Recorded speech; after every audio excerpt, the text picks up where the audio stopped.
6 months into President Trump's second term in office, recent polling shows his approval rating in the mid to low 40s. And Democrats, though, also facing their own struggles as they work to regroup ahead of the midterms. This week marks 1 year since President Biden ended his reelection bid in the wake of that disastrous debate with President Trump. You know, there is a time and a place for long years of experience in public life. There's also a time and a place for new voices, fresh voices, yes, younger voices. And that time and place is now. Well, polls show Democrat candidates well positioned in this year's governor's races in both Virginia and New Jersey. In Virginia, former Congresswoman Abigail Spanberger leading Republican Lieutenant Governor Winsome Earl Sears in several polls. And then in New Jersey, former Congresswoman Markie Martin has a double-digit lead over Republican Jack Ciattarelli. NewsNation's Joe Khalil's live for us in Washington. Joe, but there are really some big questions that still remain as to what lessons the party is taking from the big loss in November. Yeah, there are. We're asking a lot of those questions today, Nicole, obviously, as this is the 1 year point from the day when Joe Biden officially had broken the news that he was not going to seek re-election.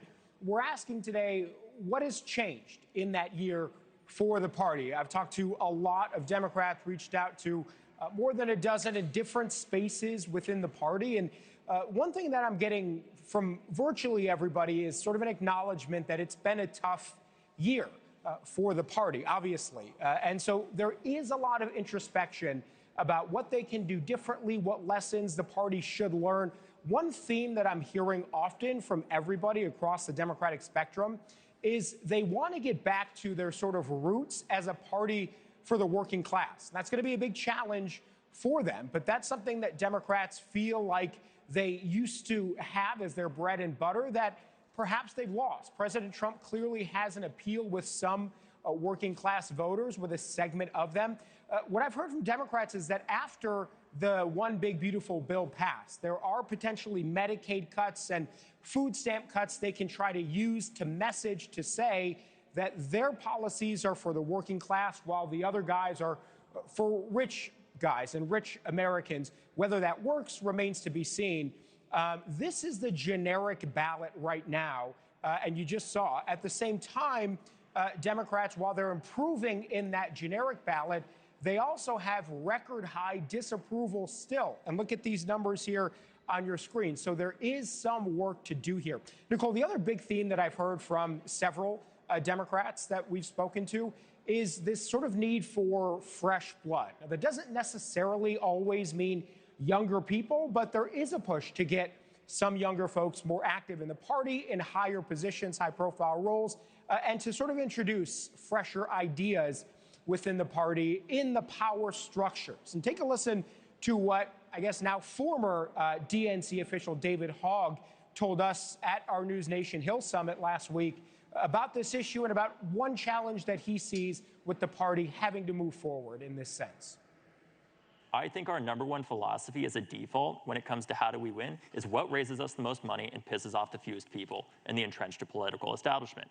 And the very same cast of characters that brought our party to this place, I don't care if they're in a super competitive seat or in a very deeply blue seat, the same cast of characters that got us here are not who is going to get us out of here ultimately, right? So one more interesting point, Nicole, that, again, we've heard from a couple of different people now is they feel like the Democrats who are picking up traction with the voters that they are going to need for 2026 are those that aren't afraid to go out into enemy territory, if you will, go into conservative or right-leaning podcasts or cable shows. And that, whereas that one time may have been sort of a hesitation for a lot of Democrats, now you're seeing some high-profile ones that have ambitions for higher office doing that more consistently. So that is something else that I think the party, a lot of people we've spoken to have sort of taken as a lesson, that you got to be talking to everybody. And that's certainly something they've learned in this past year, more so than we've seen before. Thank you for watching. Subscribe below and download our NewsNation app right now on your phone, and you will get fact-based, unbiased news for all Americans.